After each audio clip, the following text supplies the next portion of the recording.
Muy buenos días a todos. Gracias por sumarse el día de hoy en este segundo día de Masterminds Week, en donde estamos tratando un tema muy importante el día de hoy, el lavado de dinero en la cadena de suministro.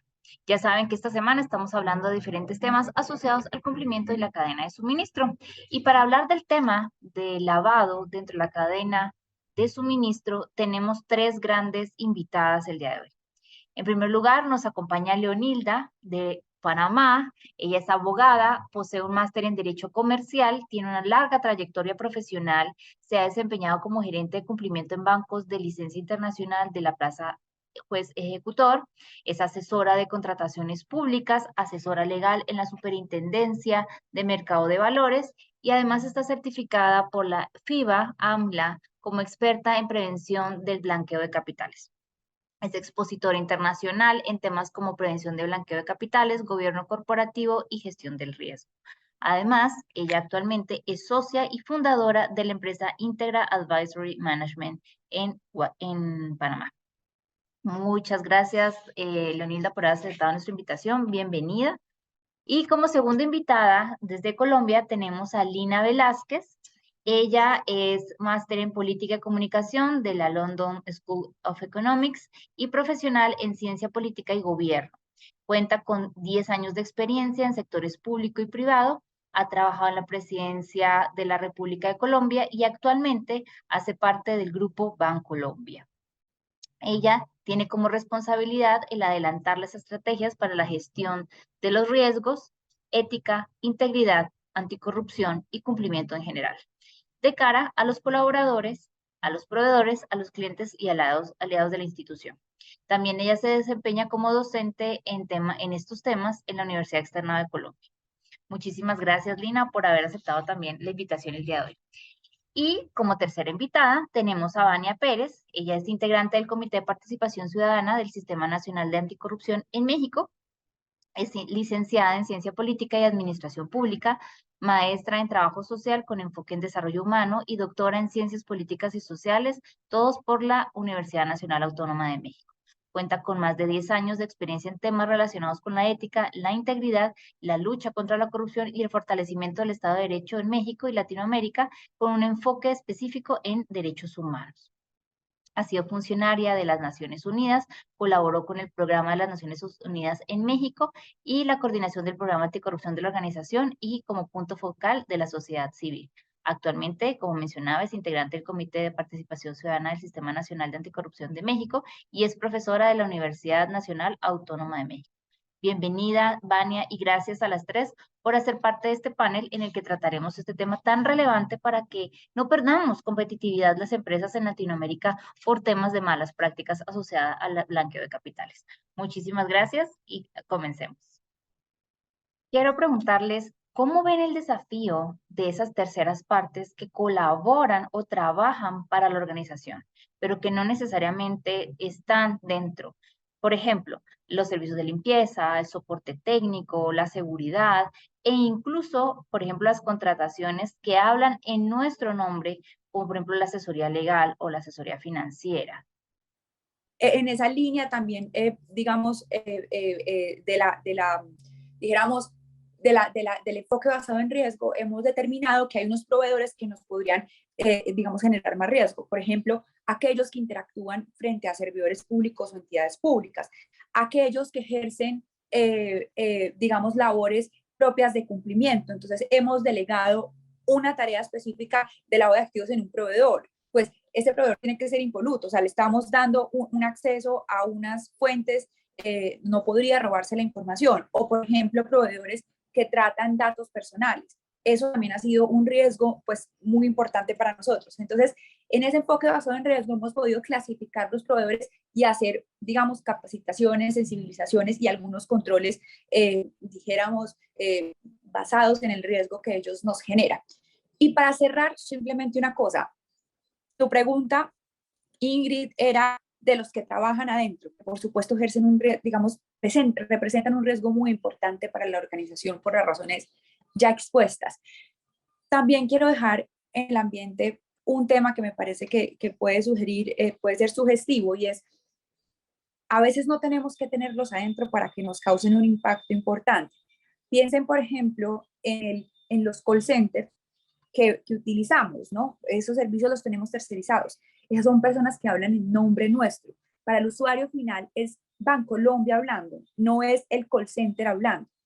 Cuando pasa algo en ese call center, cuando ellos dicen algo, cuando además esta gente también tiene acceso a información de los clientes, cuando el call center en sí mismo tiene prácticas no muy santas de, digamos, condiciones laborales, eso genera un impacto reputacional y ético de integridad en la organización.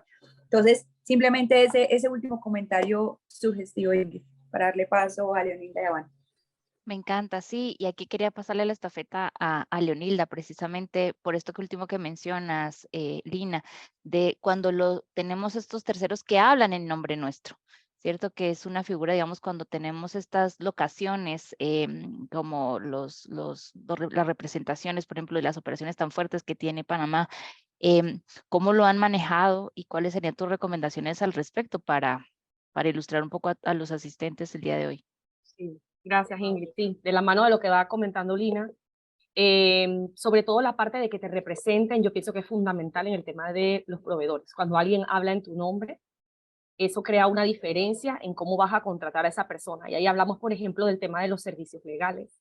O tienes abogados que te representan y hablan en nombre tuyo y actúan en nombre tuyo, donde tenemos ya controles específicos que debemos implementar como empresa, sobre todo para los temas de corrupción, ¿ok?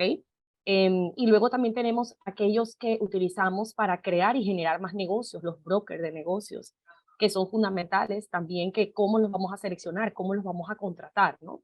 Yo creo que hay tres aspectos importantes que se unen a lo que comentó Lina en esto. Primero, tenemos que tener muy claro cuál es la política de contratación de los terceros, tanto los que trabajan dentro como los que nos representan en algún momento, sean abogados, contadores, los que van a hablar por nosotros, que nos representan en negociaciones, el tema del lobismo, como comentábamos al inicio cuando nos estábamos preparando, que es un tema que está regulado en muchas jurisdicciones, es un tema también que genera un riesgo importante para las organizaciones. Entonces tiene que haber un periodo de contratación eficiente en la empresa que mida el riesgo y que clasifique a los proveedores por niveles de riesgo también, para saber entonces qué medidas debemos tomar a lo interno. Luego está esa parte donde verificamos que específicamente el proveedor cumpla también, tenga un comportamiento y unas políticas que vayan de la mano de la prevención del blanqueo de capitales, es decir, asegurarnos que quienes nos estamos relacionando en verdad tengan políticas internas en sus empresas como manuales de prevención, códigos de ética, ¿okay? Que nos hagan comprender que ellos tienen una conducta parecida a la nuestra, ¿ok?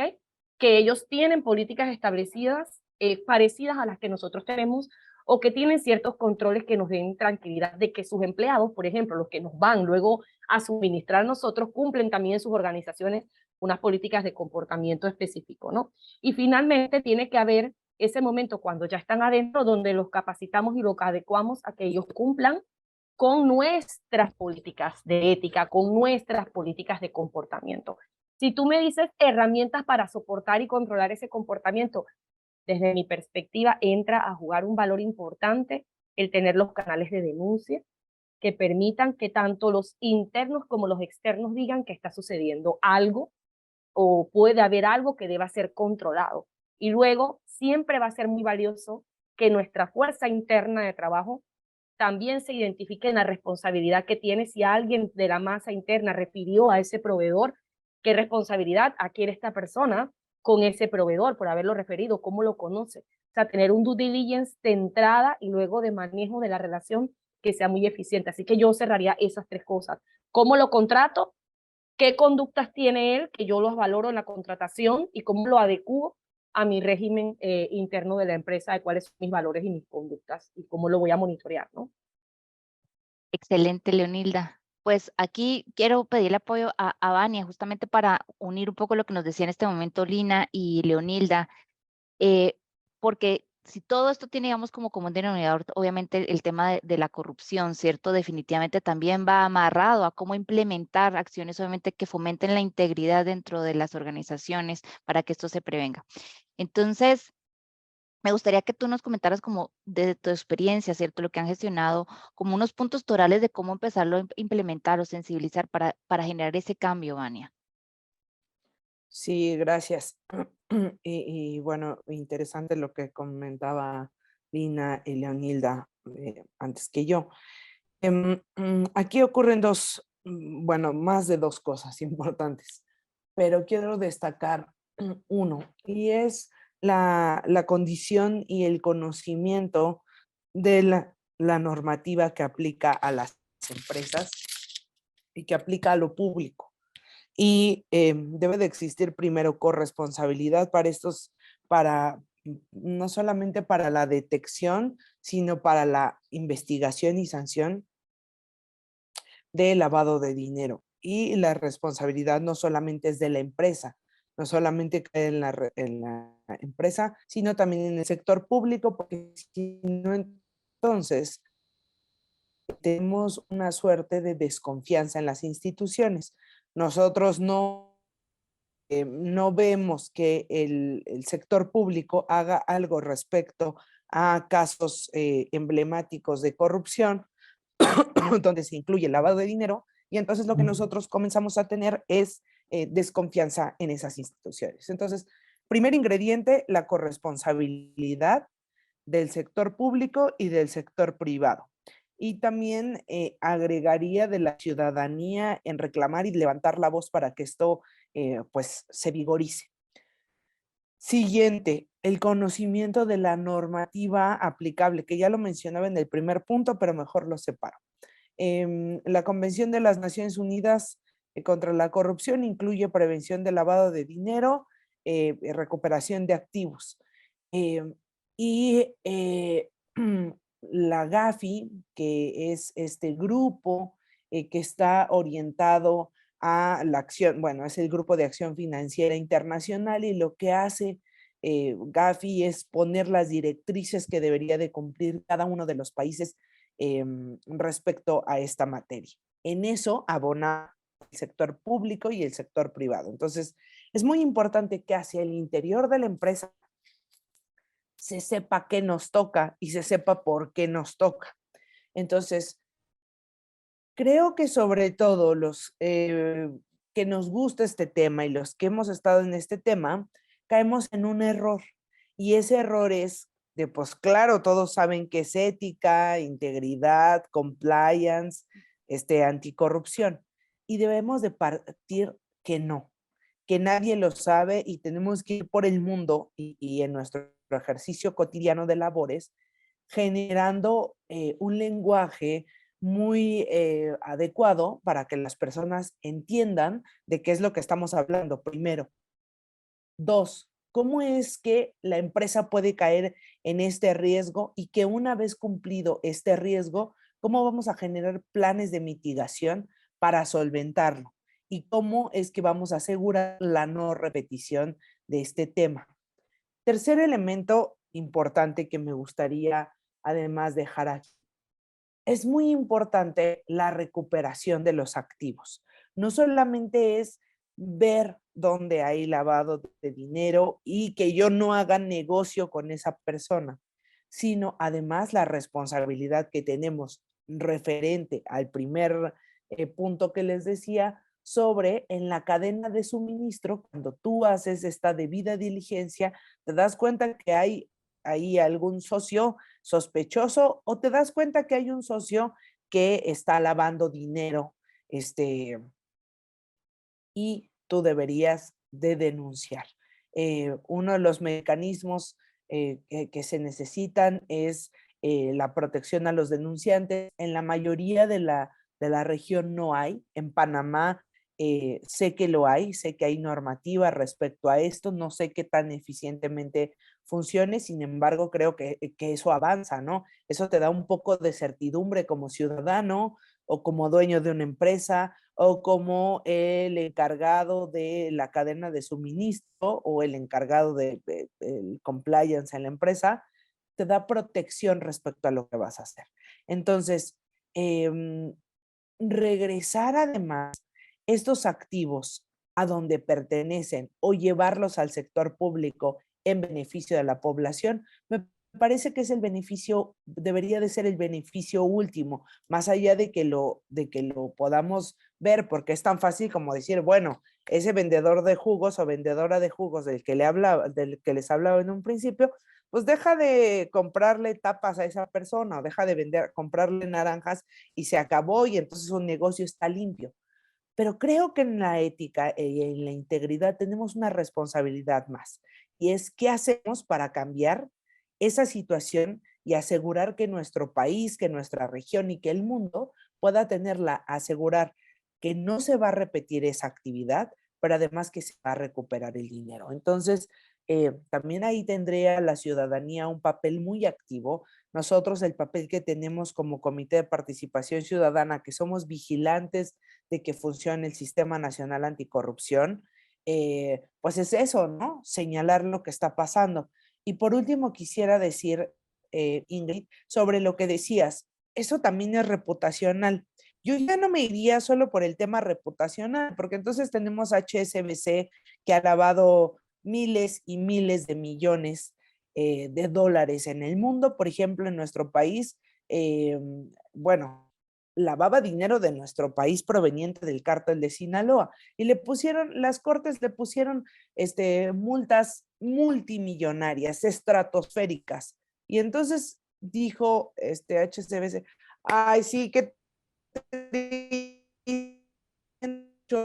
aquí está mi lana por haber lavado de dinero, pero es tan negocio, significa tanto negocio que no va a pasar nada. Entonces, creo que la cosa reputacional sí es un elemento, sí es importante, pero creo que lo más importante es hacer negocios libres de corrupción, que haya recuperación de los activos y que le aseguremos a nuestro país y a la sociedad la no repetición. ¿Por qué? Porque generar, ser parte de la cadena de suministros o ser parte de un negocio que incluye lavado de dinero, a la postre lo que va a generar es pues víctimas no solamente de corrupción, sino víctimas de delitos de alto impacto para nuestra población. Y entonces es lo que estamos viendo en el mundo, ¿no? Un daño y un deterioro masivo de, pues de la sociedad en su conjunto, ¿no? Entonces, ahí dejo esos elementos. Gracias. Gracias, Vania, y definitivamente el tiempo se nos ha pasado volando y por eso quisiera concentrar, digamos, este cierre para que Lina y Leonilda nos den sus recomendaciones para la prevención en esa selección y de los proveedores, para cerrar en estos últimos 8 minutos que nos quedan de espacio en Masterminds Week el día de hoy. Lina. Listo. Bueno, entonces creo que es un poco de lo que de lo que todas hemos hablado. Quisiera aquí como tener como tal vez tres elementos importantes como en el frente de prevención. El primero es, sin duda, la selección de los proveedores, insisto, con un enfoque basado en riesgo. Entonces, tenemos que determinar criterios que nos ayuden a encontrar o a identificar cuáles de esos proveedores pueden representar más riesgo. Entonces, por ejemplo, porque, como les decía, interactúa con funcionarios públicos, porque tenemos con ellos el outsourcing de temas de cumplimiento, porque tratan datos personales, digamos, en general, temas de cumplimiento. Tenemos que hacer, digamos, una debida diligencia, digamos, apropiada y, por ejemplo, tener requisitos, digamos, más estrictos unos para otros, porque a eso responde el enfoque basado en riesgo. Entonces, por ejemplo, nosotros cuando sabemos que hay un funcionario que va a actuar en nombre o representación nuestra ante una entidad pública o ante un funcionario público, aun cuando, pues primero preguntamos si es sujeto obligado de tener algún sistema de administración de riesgos, pero aun cuando no lo tiene, digamos, los obligamos a desarrollar algunas cosas que para nosotros son importantes. Entonces, de alguna manera con eso también elevamos el estándar y nivelamos la cancha de juego como de los competidores, ¿no? Para que eso también se vuelva un tema, digamos, ya no es solamente un tema de idoneidad administrativa, de idoneidad financiera, sino idoneidad, digamos, frente a la ética y la integridad, digamos, de quienes estamos contratando. Ese como primer punto, Ingrid y panelistas. Entonces, el segundo es el código de ética de proveedores. Nosotros tuvimos, digamos, entre el año pasado y digamos, unas discusiones importantes sobre si debíamos el mismo código de ética que tenemos para nuestros proveedores, perdón, para nuestros empleados, miembros de junta directiva y demás, debíamos aplicarlo a rajatabla, perdónme la expresión, a proveedores. Y con lo que nos encontramos fue, digamos, con una, digamos, difícil aplicación en la práctica. Entonces decidimos separar y hacer un código de ética propio para proveedores. ¿Por qué? Porque entre muchas otras cosas, porque también nos hemos puesto del otro lado, en la mayoría de las ocasiones las empresas tienen sus propias reglas, entonces decirle que se tiene que vincular y tiene que cumplir exactamente mi política de regalos, por poner cualquier ejemplo de este umbral, pues va a ser muy complicado porque básicamente el proveedor queda con dos reglas. También el poder de negociación frente a un grande me va a decir, yo tengo mis propias reglas que incluso pueden ser mucho más estrictas que las suyas. Entonces lo que decidimos fue hacer un código de ética para proveedores.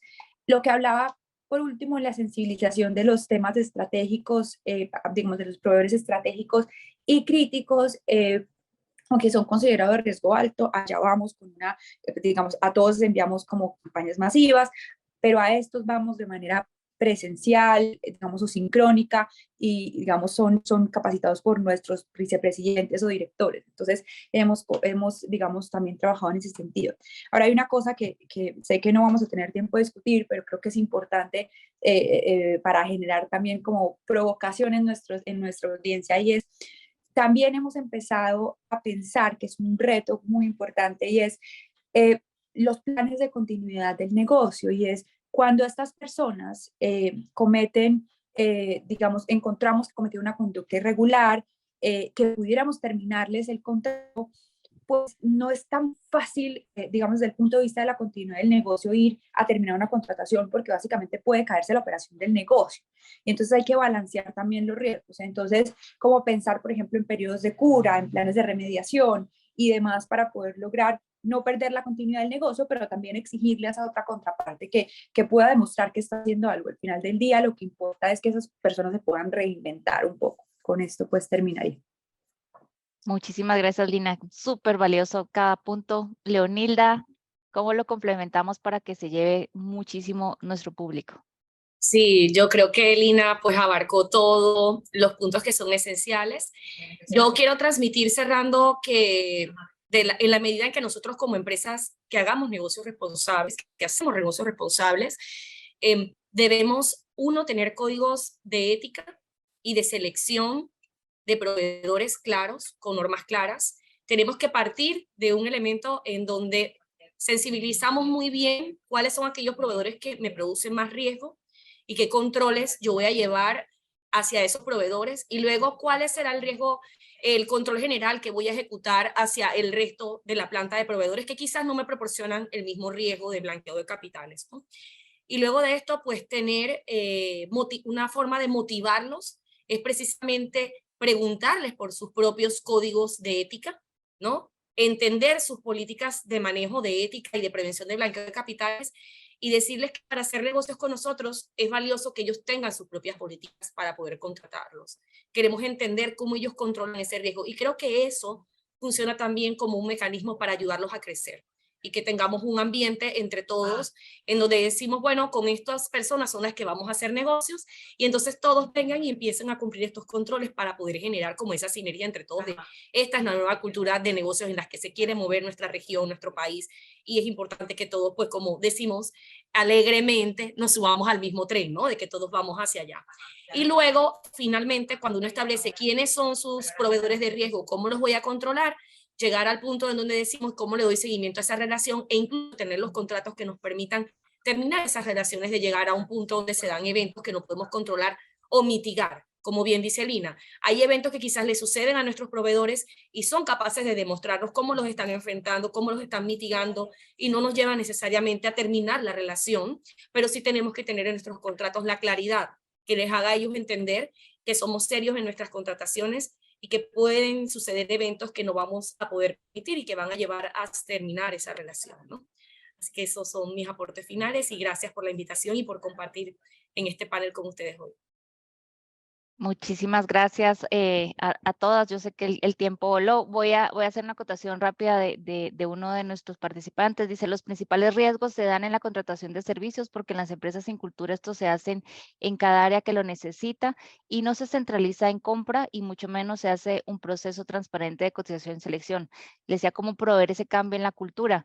Bueno, creo que hoy nuestras panelistas nos lo han compartido, ¿cierto? En la sociabilizar justamente qué es lo que quiere la empresa, cuáles son esos valores dentro de la empresa y sobre todo basado en los riesgos que se mapearon dentro de la organización. Pero lo vamos a ampliar. Te invito también a Marvin y a los demás. Mañana seguimos con este tema, sobre todo porque va amarrado completamente, porque ahondaremos en la debida diligencia y como ustedes lo escucharon hoy, es un tema clave conocer adecuadamente a nuestros proveedores. Así que esta plática no termina el día de hoy, mañana pues con otros invitados. Como ustedes saben, siempre para nosotros es importante la evaluación y la mejora continua de estos espacios de conversación. Así que justo en este momento están recibiendo una evaluación de la actividad que nos ayuda obviamente a sumar, pero también nos ayuda a una actividad que estamos realizando y es ir creando comunidad. Ayer lo platicábamos con el otro panel y hoy pues salía también con ustedes. El tema de la colaboración es sumamente importante aprender, como el ejemplo que nos daba y nos ilustraba Vania con la empresa de naranjas, pero también construir conocimiento a través también de otros que están en la jugada, de hacer que las empresas cada día sean más íntegras, más éticas dentro de cada una de sus industrias. Cerrando, entonces con esto, pues la verdad quiero agradecerles, Lina, Vania, Leonilda, por haber aceptado la invitación. Espero que no sea la única vez. Bueno, con Leonilda es la segunda vez que tenemos espacio a compartir, pero espero que Vania y Lina las tengamos en otra oportunidad, porque definitivamente hay mucho más que hablar al respecto, como ustedes se dieron cuenta. Y a nuestros asistentes, pues los invito a que estén atentos al resumen que se comparte de este espacio, también a la grabación. Hoy, como les decía, tuvimos algunos fallos técnicos, pero en resumen, en la esencia, vamos a estar compartiendo este contenido de gran valor. Así que los esperamos mañana, 7:30 hora México, Guatemala. Siempre por Zoom, estén atentos en las redes al link del tema que trataremos, que es debida diligencia para los proveedores. Gracias, que estén muy bien. Adiós, hasta Feliz luego. día. Gracias, un gusto verlas, bye. Muchas gracias por la invitación. Un abrazo. A ustedes, muchísimas gracias. Y a todos, gracias por conectarse.